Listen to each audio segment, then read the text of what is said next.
हरिओम.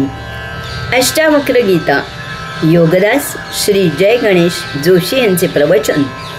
अध्याय 18 श्लोक क्रमांक 63.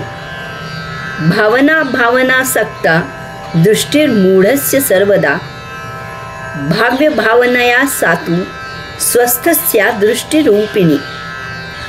भावार्थ, मूढाची दृष्टी सदा भावना आणि अभावना यात आसक्त झालेली असते, परंतु स्वस्थ पुरुष भाव्य आणि अभाव्य यात युक्त असूनही त्याचे त्यात जराही लक्ष नसते.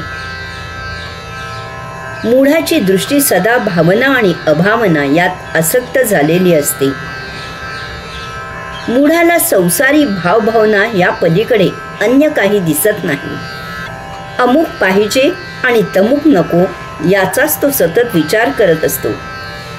किती मिळवू, कसे मिळवू, कोठे जमू, कसे उपभोगू, कसे संचित करू, इतरांकडे काय आहे, आपल्यापेक्षा काही कमी आणि जास्त आहे का, त्यांनी ते कसे मिळवले, मलाच हे असे का मिळाले नाही, अमुक झाले असते तर तसे झाले असते, वगैरे वगैरे अशा अनंत भावना आणि अभावनांचा महाकल्लोळ त्याच्या मनात सतत रात्रंदिवस गोंधळ घालत असतो. तो स्वस्थ झोपू शकत नाही. त्याच्या जवळ जे आहे ते शांत चित्ती उपभोगू शकत नाही.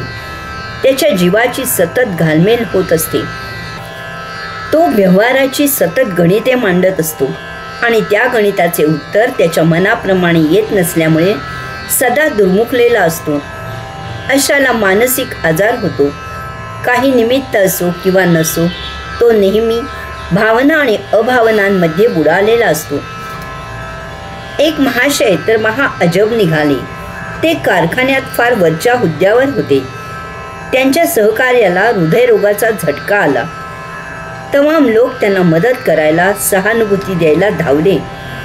नावाजलेले डॉक्टर्स आणून कारखान्याचे मालक स्वतः जातीने त्यांची काळजी घेऊ लागले.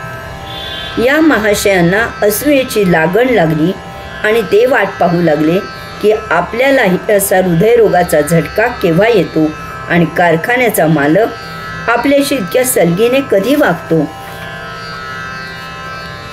हा असा सगळा महामूर्खांचा बाजार भरलेला आहे. माणूस जीवन जगण्यासाठी नोकरी, धंदा, सुख, दुःख, पाप, पुण्य, धन, संपत्ती, सोने, जमीन, स्थावर मिळकत, मान, अपमान, चोरी, लांडी लबाडी, दरोडे, खून असे असंख्य अमोज प्रकार करतो.